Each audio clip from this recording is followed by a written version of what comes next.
Hey guys, this is Prachi Singh Thakur. आज मैं बात करने वाली हूँ एक सच्ची घटना पे आधारित मूवी की। ये रिलीज हुई थी 2007 में। इसकी IMDb रेटिंग 6.6 है। फ्रेंड्स, ये मूवी सिल्विया लाइकेंस की मर्डर मिस्ट्री पे बेस्ड है। उसके साथ कितना बुरा हुआ था, किस हद तक उसे टॉर्चर किया गया था, क्या कुछ उसने अपनी लाइफ में सहा था, ये सब बहुत ही ज्यादा डिस्टर्बिंग है। और अगर आप भी ये सब जानना चाहते हैं तो आपको मेरी वीडियो पूरी देखनी पड़ेगी, फिर एंड में आपको सब कुछ अच्छे से समझ में आ जाएगा।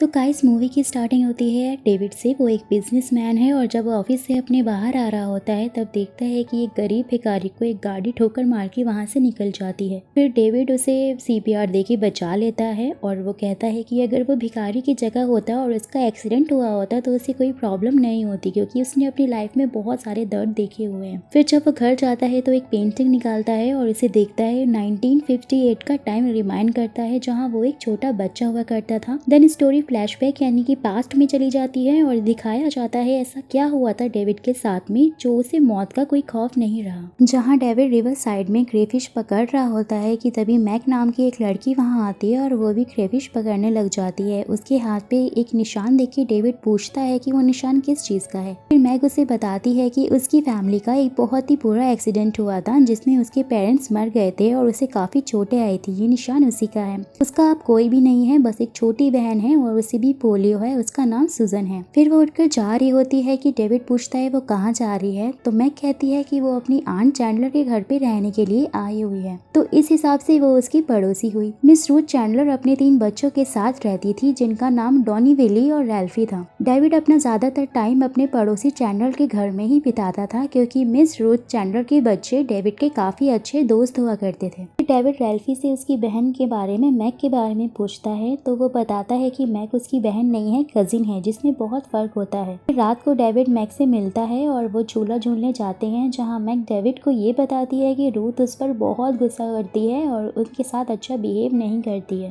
नेक्स्ट डे डेविड रूथ के घर जाता है। वो अपने बच्चों को ये बता रही होती है कि जब वो उनकी उम्र की थी तो कार्निवाल जाके चिकू डांस देखा करती थी जहाँ लड़कियां स्कर्ट उठाकर डांस करती थी और उसने अपने बेटे को गंदी बातें करने, बियर पीने जैसी गंदी चीजों की पूरी आजादी दे रखी थी। फिर वो लड़कों को फेयर में लेके जाती है और मैक को घर का ध्यान रखने के लिए कहती है। फिर लड़के रात को अपने कैंप में थे और लड़कियों के बारे में ही बातें कर रहे थे। वो चुपके से मैक को देखने के लिए प्लान करते हैं, बट यहाँ डेविड उनके खिलाफ था। वो पेड़ पर चढ़ के मैक को कपड़े बदलते हुए देखते हैं, बट डेविड उनके साथ नहीं देता। बट उसी टाइम पे मैक लाइट्स ऑफ कर देती है जिससे वो कुछ नहीं देख पाते। नेक्स्ट डे जब डेविड एक रेस्टोरेंट में बर्गर खा रहा होता है तो मैक वहाँ पे आती है और उसके लिए बर्गर खरीदने को कहती है और उसे ये बताती है कि 2 दिन से उसने कुछ नहीं खाया क्योंकि रूथ उसे खाना नहीं खाने देती क्योंकि उसके अकॉर्डिंग वो मोटी हो रही है। बातों ही बातों में मैक डेविड को ये बताती है कि वो पेंटिंग करती है, बट अब रूथ उसे पेंटिंग करने नहीं देती, जिसके बाद डेविड उसे अपनी पेंटिंग बनाने के लिए कहता है। फिर डेविड नेक्स्ट डे पेड़ के पीछे छुपकर रूथ के घर पे ताका झाकी कर रहा था। वहाँ वो देखता है कि रूथ सुजन के साथ बहुत बुरा बर्ताव कर रही है। उसने रस्सी से कपड़े उतारने के लिए बोला है। सुजन के हाथ से एक कपड़ा गिर गया था जिस पर उसने उसे बहुत डांटा और गंदी गंदी गालियां दी।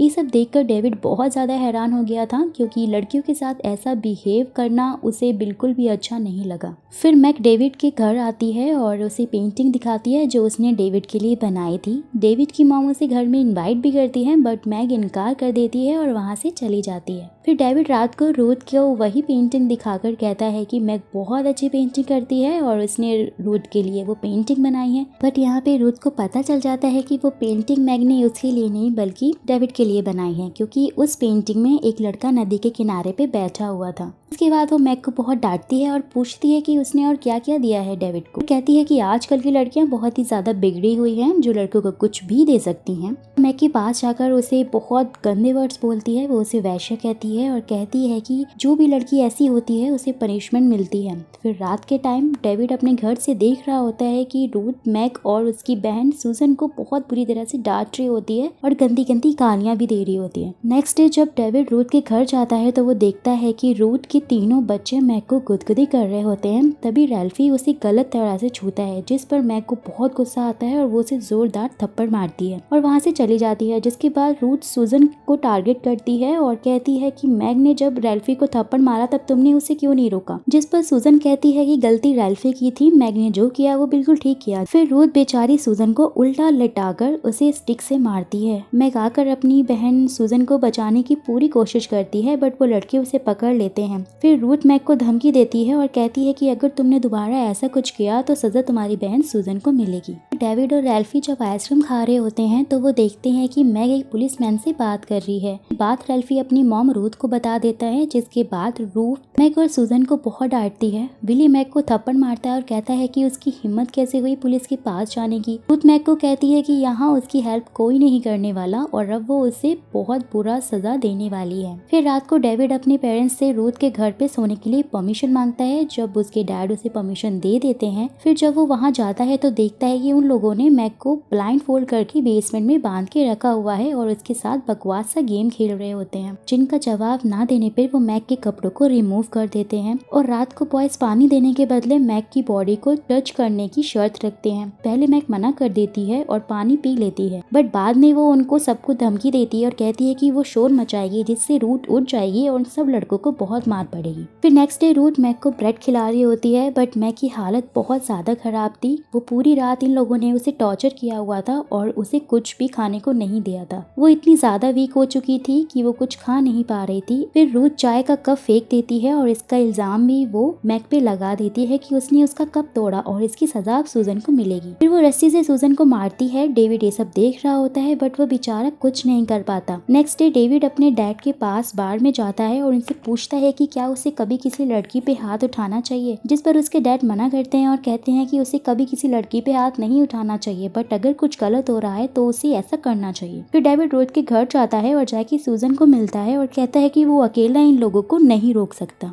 वो बेसमेंट में जाता है और छुपकर देख रहा होता है कि पड़ोस के सारे बच्चे वहाँ पे होते हैं और मिलकर मैग को बहुत बुरी तरह से पीट रहे होते हैं। उनके जाने के बाद वो जैसे ही मैग से बात करने जाता है तभी रूफ वहाँ पे आ जाती है और डेविड डर के वहाँ से भाग जाता है। रात को डेविड अपनी मॉम के पास जाता है और उन्हें ये सब बताने की कोशिश करता है बट उसकी मॉम इतनी गहरी नींद में होती है कि डेविड वहाँ से बिना कुछ कहे ही निकल जाता है। नेक्स्ट डे डेविड फिर रूथ के घर जाता है जहाँ विली एक पिन से मैग को चोट पहुँचा रहा होता है और रूथ अपनी सिगरेट से मैग को जला रही थी कि तभी डोरबेल बजती है और रूथ अपने लड़कों को गेट खोलने के लिए भेजती है। तो डेविड कहता है कि अगर पुलिस हुई तो उसके बच्चे उन्हें क्या बोलेंगे, फिर रूथ को खुद जाकर देखना चाहिए, वो उसे ऐसा कहता है। इसे सुनकर रूथ ऊपर जाने लगती है और लेकिन जाने से पहले उन दोनों को धमकी देती है कि अगर उनकी आवाज ऊपर तक आई तो वो उन्हें मार डालेगी। इसके बाद वो ऊपर जाके देखती है तो सच में वहाँ पे पुलिस आई हुई थी और वो मैग और सूजन के बारे में इंक्वायरी कर रहे थे, उनके घर की छानबीन कर रहे थे, जिस पर रूथ कहती है कि वो दोनों शॉपिंग करने के लिए गए हुए हैं और वो पुलिस को वहाँ से भगा देती है। लेकिन पुलिस वाले को उन पे डाउट होता है और वो बाहर ही रहकर उन पे घर पे नजर रख रहा होता है। वहीं दूसरी तरफ डेविड मैग को कहता है कि वो आज रात को पीछे का दरवाजा खुला छोड़ देगा जिससे मैग वहाँ से भागकर पुलिस को सब कुछ सच जाके बता सकती है। घर से एक चाकू लाया होता है वो उसके लिए और मैग को पकड़ा देता है और पूरा प्लान उसे अच्छी तरह से भी समझा देता है। कुछ पैसे भी उसे देता है बट मैग कहती है कि वो इन पैसों को पत्थर के नीचे रख दे, जब वो वहाँ से भागेगी तो वो वहाँ से उन पैसों को उठा लेगी। बट नेक्स्ट डे जब वो देखता है कि वो पैसे वही उस पत्थर के नीचे रखे हुए थे, इससे उसे ये समझ में आता है कि मैग अभी भी नहीं भागी है, वो उनके घर में ही अभी भी फंसी हुई है। वो रूथ के घर जाता है जहाँ पड़ोस के बच्चे भी थे और रूथ यहाँ पे बहुत ही बुरा काम कर रही थी। वो अपने बेटे विली से मैग का रेप करवा रही थी और कह रही थी कि इसे सजा मिलेगी क्योंकि कल रात को इसने भागने की कोशिश की और बैक डोर भी खुला हुआ था। इसका मतलब ये है कि कोई और भी इसके साथ में मिला हुआ है। फिर वो डेविड को भी मैग के साथ गलत काम करने के लिए कहती है। डेविड मना कर देता है और कहता है कि वो मैग के साथ बहुत गलत कर रही है, उसे ऐसा नहीं करना चाहिए। जिस पर रूथ कहती है कि तुम एक छोटे बच्चे हो और एक छोटा बच्चा मुझे नहीं बता सकता है कि मुझे क्या करना चाहिए और क्या नहीं। फिर रूथ एक पेन को गर्म करके मैग के पेट पे कुछ इस तरह से लिखती है और कहती है कि ये एक वैश्या है और उसकी बॉडी पार्ट्स को जलाने लग जाती है। ये सब देखकर डेविड वहाँ से भागने की पूरी कोशिश करता है बट ये लोग उसे पकड़ लेते हैं। ये सब सहन नहीं कर पाता है, वो बेहोश हो जाता है। वो ये सब देखकर इसलिए बेहोश हो गया था क्योंकि ये मैग के साथ जो भी टॉर्चर कर रहे थे ये सब उसे दिखा रहे थे। फिर जब डेविड को होश आता है वो जैसे तैसे करके खुद को छुड़ाता है और मैग के पास जाता है। यहाँ सूजन पहले से ही मौजूद थी और वो उसे बताती बताती है कि मैग चाहती तो कल रात को यहाँ से भाग सकती थी, बट उसकी वजह से वो यहाँ से नहीं भागी, क्योंकि अगर वो भाग जाती तो रूथ सूजन को टॉर्चर करती और उसके साथ बहुत गलत करती। फिर अधमरी हालत में मैग डेविड को पूछती है कि क्या वो उसे हेट करने लगा है, जिस पर डेविड ना बोलता है। उसे बहुत ज्यादा गुस्सा आ रहा होता है और फिर वो गुस्से में बेसमेंट में पड़ी सारी रुइयों को जला देता है, जिससे आग लग जाती है और रूथ नीचे आके देखती है और डेविड बड़ी ही चालाकी से सूजन की स्टिक से रूथ पे वार करता है और उसे वहाँ पे मार देता है। फिर रूथ का बेटा बिली वहाँ पे आ जाता है और वो डेविड पे अटैक करता है, बट घर के बाहर स्मोक फैलने की वजह से पुलिसमैन घर के अंदर आते हैं और वो विली और उसके भाइयों को अरेस्ट कर लेते हैं। जिसके बाद डेविड मैग के पास जाता है और मैग बुरा सपना समझकर ये सब भूल जाना चाहती थी, बट वो ऐसा नहीं कर सकती थी क्योंकि ये टॉर्चर सच में उसके साथ हुआ था, जिसने उसे पूरी तरह से हिला के रख दिया था। मैग डेविड को कहती है कि क्या वो उसकी बहन सूजन का ध्यान रखेगा, जिस पर डेविड कहता है कि हाँ वो उसका ध्यान रखेगा। उसके बाद वो एक दूसरे को लव यू बोलते हैं और टॉर्चर की वजह से बेचारी मैग की वहीं पे मौत हो जाती है। फिर स्टोरी अपने प्रेजेंट टाइम में आती है, जहाँ डेविड नदी के किनारे पे बैठा हुआ था और मैग की परछाई वो देख रहा था। उसे याद करते हुए वो कहता है कि वो उसकी जान नहीं बचा पाया, बट मैग ने उसे सिखा दिया कि आप जो भी करते हैं वो असल में मायने रखता है। सो गाइस, इस तरह से इस मूवी का द एंड हो जाता है। जैसा कि मैंने पहले ही बताया है कि एक रियल स्टोरी है जो कि सिल्विया लाइकेंस की मर्डर केस पे आधारित है, जिसका मर्डर उसी की केयरटेकर गैटरूड ने किया था। मूवी में तो इतना कुछ भी नहीं दिखाया गया है गाइस, पर रियल लाइफ में जो सिल्विया ने सहा है वो इससे बहुत ही ज्यादा दर्दनाक और डिस्टर्बिंग था। सिल्विया के पेरेंट्स एक ट्रैवलिंग कार्निवाल में काम करते थे। उनकी मैरिड लाइफ कुछ खास नहीं चल रही थी और पैसों को लेके वो काफी परेशान थे। जॉब मिलने के बाद सिल्विया और उसकी बहन की देखभाल के लिए उन्होंने गैटरूड को चुना ताकि वो उसका ध्यान रख सके। इसके बदले उन्होंने $20 पर मंथ देने का प्रॉमिस भी किया था, but Gertrude was a depress woman. उसके 7 बच्चे थे और अलग अलग पतियों से उसे हुए थे। डिवोर्स हो चुका था उसका और 4 बार मिसकैरेज भी। जब सिल्विया और जेनी वहाँ पे रहने आए थे, स्टार्टिंग में तो सब कुछ ठीक चल रहा था, बट जैसे जैसे टाइम बीतता गया और 1 मंथ हुआ, उसके बाद उसने अपने असली रंग दिखाने स्टार्ट कर दिए। वो दोनों बहनों को बहुत ही ज्यादा टॉर्चर करती थी। अपने पास से गैटरूड इतनी ज्यादा डिस्टर्ब हो चुकी थी कि अपने दर्द को दूर करने के लिए वो उन दोनों बहनों को टॉर्चर करती थी। एक दिन जब उसकी खुद की बेटी प्रेग्नेंट हो गई थी तो उसने इसका इल्जाम भी सिल्विया के ऊपर डाल दिया था कि वो बिगड़ी हुई है और उसने ही उसकी बेटी को बिगाड़ा है, और उसकी पूरी बॉडी पे सिगरेट से उसने उसको जला दिया था। बाकी बच्चे को बुलाकर वो उसे टॉर्चर करवाती थी और उसके बेटे